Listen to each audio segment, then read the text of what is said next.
प्रज्ञा सातव यांच्यासह आणखीन एक आमदाराचा भाजपात पक्षप्रवेश होईल अशी ही चर्चा आहे। विधान परिषदेच्या आणखीन एका आमदाराच्या नावाच्या पक्षप्रवेशाची चर्चा आहे। निवडणुकीच्या तोंडावर काँग्रेसला मोठा धक्का बसू शकतो असं म्हटलं जात आहे।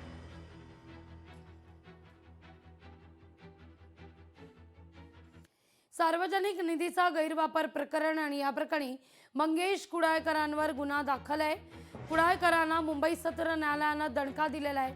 गुन्हा दाखल करण्याचे आता आदेश जारी होत आहे।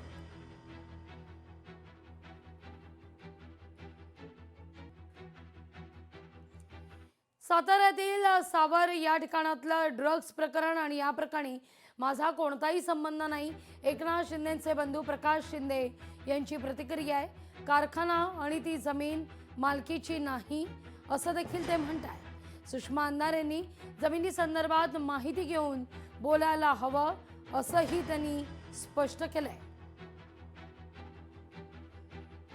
माझा जागेशी काही संबंध नाही। उबाटा आणि काँग्रेसच्या काही नेत्यांनी माझ्या विरोधात केलेले आरोप बिनबुडाचे आणि निराधार आणि खोटे आहेत। केवळ सनसनाटी निर्माण करण्यासाठी ते केले जात आहेत। एमडीचा साठा जिथे सापडला ती जमीन भूईन शेतकऱ्यांच्या मालकीची आहे। तो कारखाना किंवा जमीन माझ्या मालकीची नाही। ती जमिनीशी माझा कोणताही संबंध नाही। माझ्या मालकीच्या कोणत्याही जागेवर छापा टाकलेला नाही। जिथे छापा पडलाय ती जमीन जमिनीपासून 2.5 ते 3 किलोमीटर आहे। माझ्या जमिनीचा सातबारा 17/1 या काँग्रेसचे माजी आमदार दिलीप माने यांचा आज भाजपात प्रवेश होण्याची शक्यता आहे। 11 वाजता भाजप कार्यालयात त्यांचा प्रवेश होणार असल्याची माहिती आहे।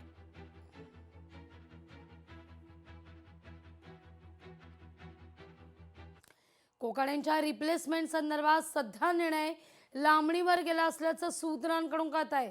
तुर्तास स्थानिक स्वराज्य संस्थांच्या निवडणुकांची धामधूम असल्यानं रिप्लेसमेंट संदर्भात कोणताही निर्णय घेतला जाणार नाही अशी एक माहिती समोर येते। कोकाडे यांच्या मंत्रिपदाचा पदभार अजित पवार यांच्याकडेच राहील असं सूत्रांकडून कळतंय।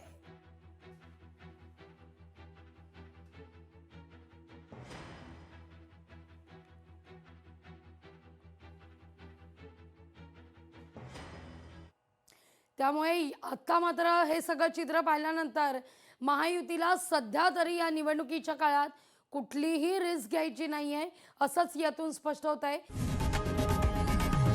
लोकशाही मराठी ऐका, पहा, जागरूक रहा।